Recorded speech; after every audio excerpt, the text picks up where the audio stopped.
Bon, fallait s'y attendre, hein. Je vous l'avais dit, hein. Fallait qu'on s'attende à une réaction de la Russie face aux décisions prises par Emmanuel Macron et face à nos actes, à nos actions qu'on fait, que notre pays fait, que le gouvernement fait pour défendre l'Ukraine, pour aider l'Ukraine. Il fallait s'y attendre que la Russie réponde, que la Russie déjà nous attaque par des attaques massives sur notre sol, mais avec des attaques informatiques, en volant des données médicaux, en attaquant des systèmes informatiques,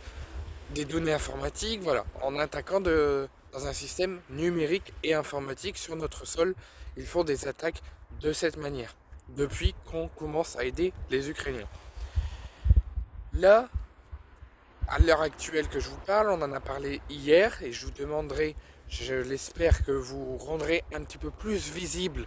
les deux vidéos que je vous ai faites hier concernant le conflit à Gaza et le conflit ukrainien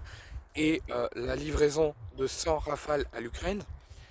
J'aimerais que vous visionnez un petit peu plus et que vous rendez visible ces vidéos. Parce que c'est quand même quelque chose d'important, c'est quand même quelque chose qu'il ne faut pas rester dans le silence. Parce qu'à un moment donné, quand tu te donnes quand tu te donnes pas d'arrache-pied pour sauver les Palestiniens à Gaza, les otages du Hamas et toutes les personnes, tous les bébés, tous les enfants démembrés qui perdent des jambes, qui perdent des bras suite au bombardement israélien, et que tu préfères soutenir l'Israël et faire tout pour trouver une paix et la fin du conflit uniquement pour le peuple israélien et pas pour ceux qui sont en train de mourir et qui sont en train de faire face au bombardement et au génocide à Gaza par Israël, et que tu préfères soutenir le mauvais pays et que tu ne te donnes pas d'arrache-pied pour les victimes et pour les blessés graves,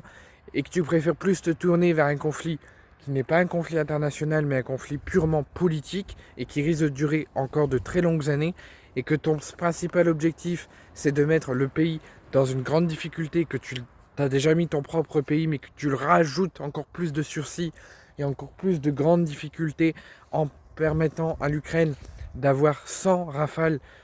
face à l'invasion russe. Et ce n'est même pas pour le conflit, c'est en cas de paix trouvée, en cas de cessez-le-feu trouvé, pour éviter toute nouvelle invasion et toute nouvelle violation du droit international et d'un éventuel cessez-le-feu et d'un arrêt du conflit et des bombardements.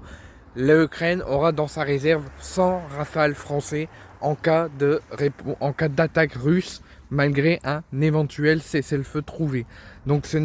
l'Ukraine ne l'a même pas demandé pour se défendre là durant le conflit, l'a demandé en cas de cessez-le-feu trouvé. On a un accord d'intention, donc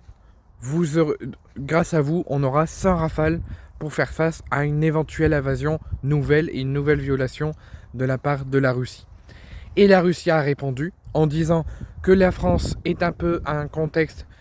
plus de vouloir la paix, mais un contexte plus vers de l'humour, qu'ils veulent la paix, ils font tout pour avoir un cessez-le-feu, ils font tout pour nous convaincre, les Russes, de trouver la paix, mais au final, la France et le gouvernement français fait tout pour alimenter la guerre et avoir de lourdes conséquences. Ce sont les mots du porte-parole russe.